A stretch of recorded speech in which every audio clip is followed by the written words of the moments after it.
Does shingles cause Alzheimer's or dementia or Parkinson's or ALS?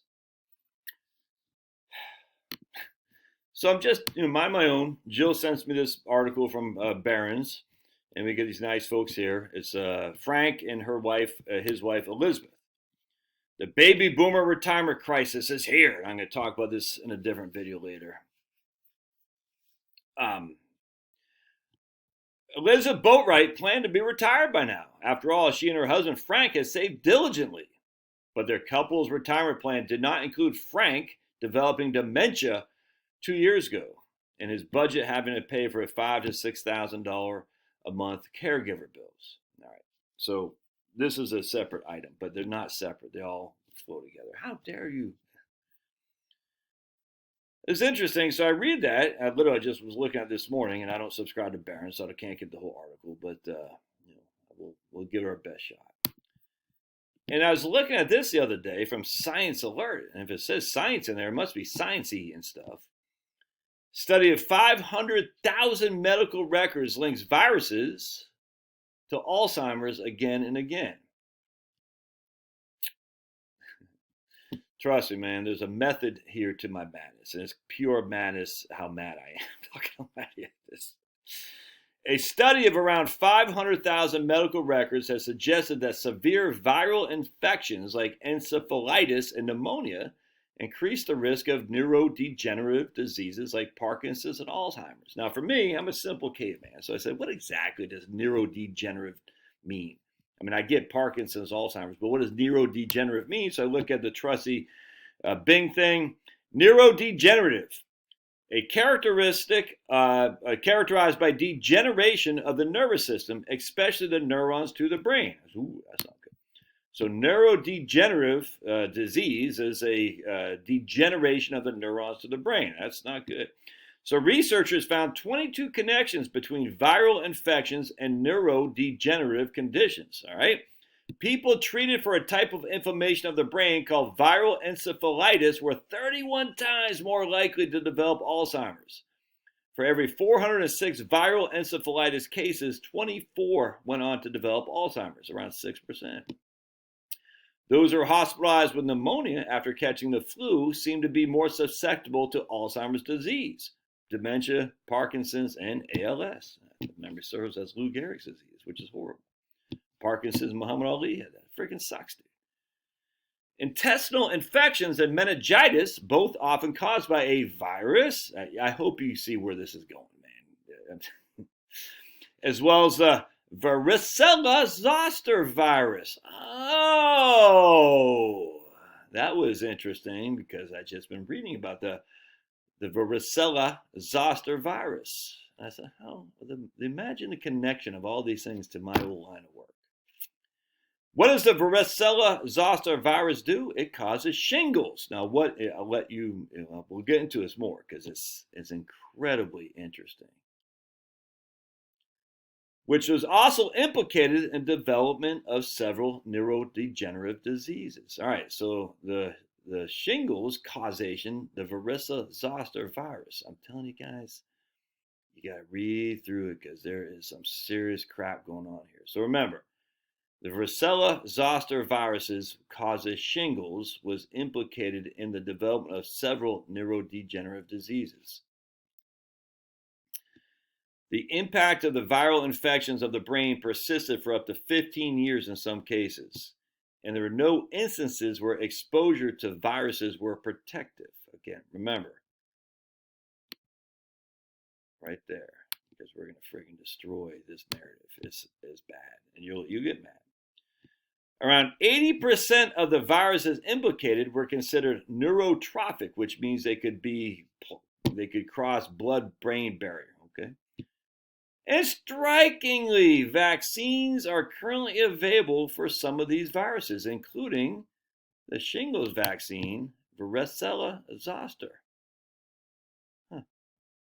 The shingles vaccine, varicella zoster. And again, because remember, we got the varicella zoster virus. We got vaccines for influenza, pneumonia. What? Huh. This is getting kind of weird. Varicella zoster. There's an error of omission here, my friends, which will shock you. Although vaccines do not prevent all cases of illness, they're known to dramatically reduce hospitalization rates. Where have we heard that before? The evidence suggests that vaccination may mitigate some of the risk of developing neurodegenerative diseases. So I'm going to share with you something here. This makes you, it's just sickening what is happening in our society. All right, I'm literally reading this. I have books on top of books, that are halfway open, halfway read, and there's so much stuff I want to read, man. And but I'm reading this because it's interesting, and Tom just writes great. The guy crushes. And we'll go to chapter, I think it's chapter 8. The chickenpox vaccine, a case of unintended consequences. All right, so let me just get my reading glasses on here. Where did I put them? I highly encourage you to get Tom's books. Anything this guy writes, you should. It's like my books. They're pretty, they're not quite, my books are pretty much long pamphlets. Easy to read, wonderful stuff, just full of tidbits on top. And I'll put links. And if you buy them through my link, I get that sweet, sweet Amazon commission of things 2%. Not long ago, pretty much everyone got chickenpox as a kid. Some of us still bear a scar or two from the pox, or even have nostalgic memories of a childhood bout with intensely itchy and uncomfortable pox. Parents nurse their kids with oatmeal baths, calamine lotion, wet washcloths, and lots of attention. While no one loves getting sick or seeing their children sick, nearly everyone experienced full recovery.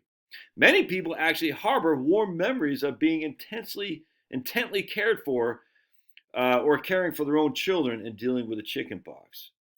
And the particular bonding that occurs when one nurses one who is acutely ill. Acutely just means it's not chronic, it's sudden. During my first decade of practice in rural New Hampshire, nearly all my pediatric patients, children's pediatric, got chickenpox at some point. The community thought nothing of it. Over the years, there were hundreds and hundreds of cases of chickenpox among my patients, most of whom I never saw because they were not in any real distress. I cannot recall a single adverse outcome or complicated course of the illness. If asked, I might have recommended a spoonful of cod liver oil for the vitamin A, some extra vitamin C, a roost tox, which is a homeopathic remedy derived from poison ivy. Otherwise, I didn't get involved. So I was shocked when I heard that a chickenpox vaccine was being introduced in 1995. I couldn't imagine the rationale for a vaccine that doesn't offer lifelong immunity for a basically insignificant illness. And there's links and all this stuff too. Also known as varicella, chickenpox. Weird how this article so far hasn't mentioned chickenpox. Let's see if they actually do say chicken. No mention of chickenpox. How odd is that? Varicella chickenpox is caused by infection with the varicella zoster virus, which is in the herpes family. It is highly contagious. Most children would come down with clinical chickenpox on first exposure. After a brief incubation period, most will develop a low-grade fever, congestion, and runny nose, blah, blah, blah. While chickenpox is typically more serious in adults, it is rare. An estimated 4 million Americans got chickenpox each year prior to the introduction of the varicella vaccine. Varicella vaccine. Let's go back here again. Varicella. Oh.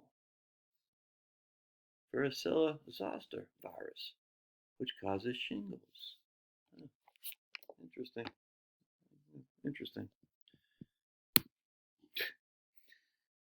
And 4 million Americans got chickenpox each year prior to the introduction of the varicella vaccine. And while a small number of those cases led to hospitalization from complications such as infection or dehydration, they resulted only in about 100 to 150 deaths per 4 million, and half of whom were adults.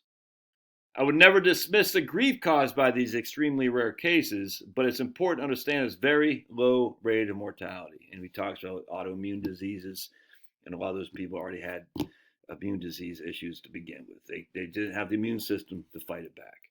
We talked about it before in a previous chapter. For the vast majority of people, chickenpox is totally benign disease. Everyone knew this in the 1990s. So it baffled me then how chickenpox came to be seen or perhaps marketed so differently. And in fact, evidence is mounting that battling acute childhood diseases, acute means just not a chronic, it's just sudden, happens. Whoa, you got a broken arm, it's acute. Battling acute childhood diseases is protective against a whole host of illnesses later in life. In 2007, the peer-reviewed journal Atherosclerosis published a paper that concluded childhood contagious diseases had a protecting effect against coronary heart disease. The risk for acute coronary events decreased significantly with increasing number of childhood contagious diseases.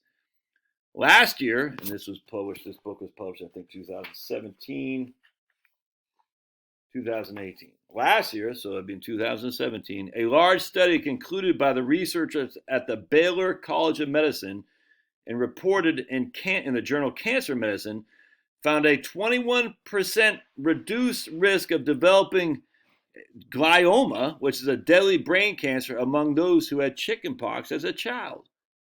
The study, one of the largest to date, looked at 4,500 cases and 4,100 controls collected across 5 countries. It provides more of an indication that there is some protective benefit from having the chickenpox, says Melissa Bondi, lead researcher at Baylor. The link is unlikely to be coincidental. When I read the medical literature at the time the vaccine was introduced in 1995, the best explanation I encountered to justify the introduction of the child chickenpox vax was suggesting that parents would have to take fewer days off in order to care for their kids. Okay, and let's keep going here.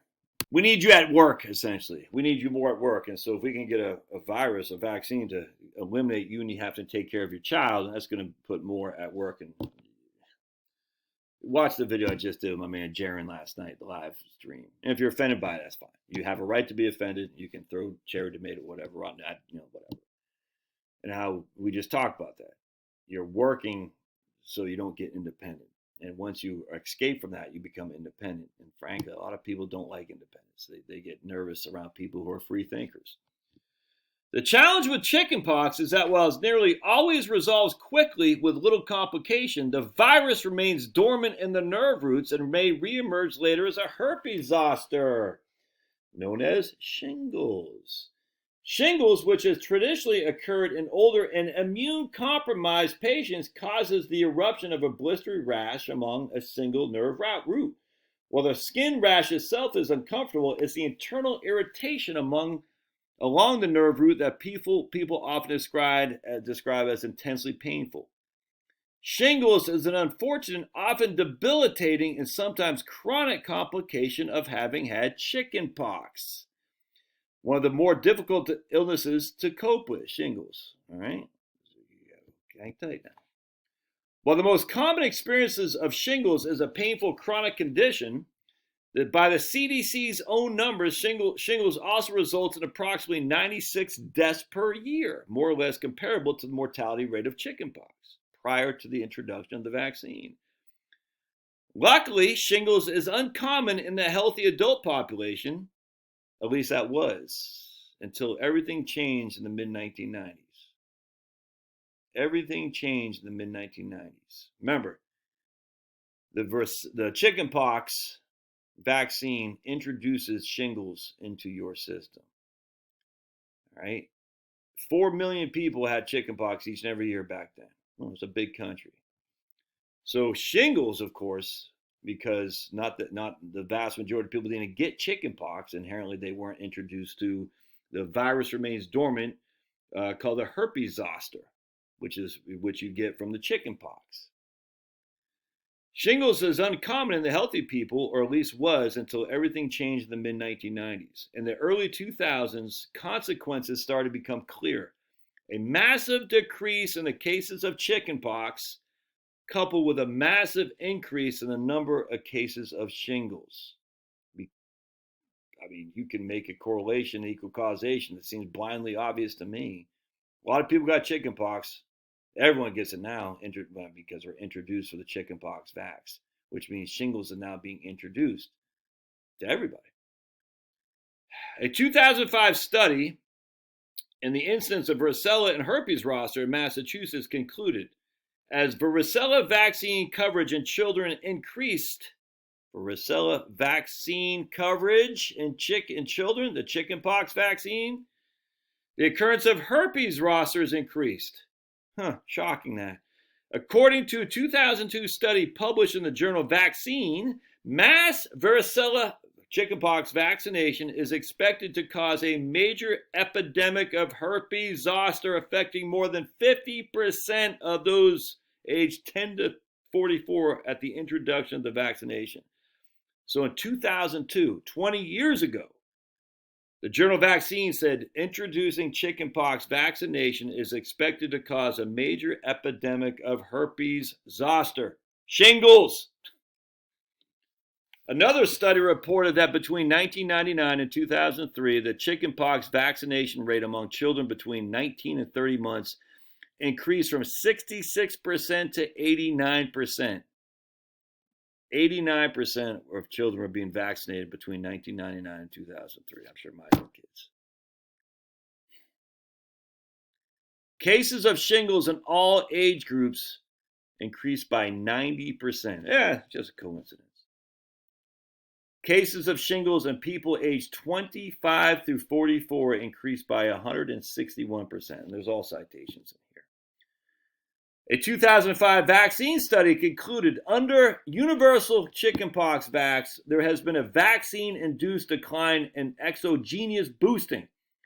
We estimate universal chickenpox vax has the impact of an additional 14.6 million herpes zoster cases among adults under the age of 50 during a 50-year time span at a substantial cost burden of $4.1 billion US dollars. You hear what that? This is Vaccine Journal. We estimate universal chickenpox has the impact of an additional almost 15 million shingles cases. In other words, the reason the rate for shingles was lower prior to the chickenpox vaccination is that while people harbored the virus in their nerve roots after recovering from chickenpox, and they were susceptible to chicken, they were also getting boosted through periodic exposure to chickenpox, which protected them from shingles. The experience of caring for an acutely ill child suffering with chickenpox, it was protecting the mom and dad from shingles. Among the most regrettable consequences of the chickenpox vaccination is that shingles began striking people at a much younger age, those in their 40s and 50s, a population that prior to the chickenpox vaccine had almost complete immunity. Because shingles only occurs when someone has already had chickenpox. Some have argued that people are getting shingles because they fall into the age group of people who weren't vaccinated but aren't getting the protective effect of exogenous boosting because the following generation is vaccinated. The argument goes that shingles will disappear once everyone is vaccinated against varicella and there's no longer remains a window of unvaccinated people who got chickenpox. That would be your argument against this, what I'm saying here. But Tom hits this out of the park. The trouble with the universal vaccination will never eradicate the varicella virus. The vaccine is not as protective or long-lasting as natural immunity conferred by the disease, and the vaccine is becoming less effective over time as more people are vaccinated. You can get shingles even if you had the vaccine. You see that? You can get shingles even if you had the vaccine. This is why the sudden rise in shingles. In fact, you can get shingles from the vaccine. A 2011 study in the Pediatric Infectious Disease Journal stated that the chickenpox vax of children has decreased incidence but introduced the occurrence of herpes zoster from the vaccine-type virus. And he goes into why is this happening? The question all this leaves me with, Do those who develop and aggressively lobby for the introduction of the varicella vaccine know that a mass vaccination against chickenpox would result in the epidemic of shingles? Because here we got Merck. Merck was in 2013 overview of the U.S. universal chickenpox vaccination, researchers concluded that rather than eliminating chickenpox, as promised in children, routine vaccination against chickenpox has proven extremely costly and created continual cycles of treatment diseases. And so Merck, the maker of the Varivax varicella vaccine, did what any massive pharmaceutical company would do. It released Zostavax, a vaccine for herpes. Since 2006, it distributed in excess of 36 million doses. And like the chickenpox vax, there's no guarantee of lifelong immunity. The duration of protection beyond 4 years after vaccination with the Zostavax is unknown. By the making bank. So let's just go back to Thomas's conclusion. Oh, if you think the CDC is looking out for you and your child as it adds ever more vaccines to the recommended schedule, you may not realize that Julie Gerbending, who was director of the CDC under George Bush, went right into a lucrative position as president of Merck's vaccine division when Obama took office. And we look at Scott Gottfried, and the list goes on. I mean, it's not just Obama, it's not just Bush, and Trump is nuts. So again, the question. Did those who develop and aggressively lobby for the introduction of the chickenpox vax know that a mass vaccination of chickenpox would result in an epidemic of shingles? And we go back to this right here. Let's just type in shingles. Ooh, nice, that's singles.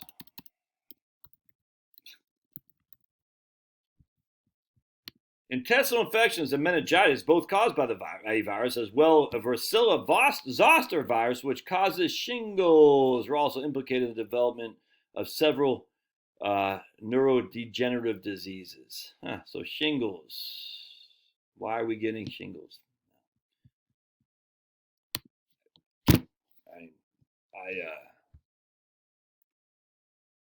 I put my kids through that crap. Thank the good Lord my mom did not. Thank the good Lord she was a hippie in the 70s, dudes. Anyway. All right.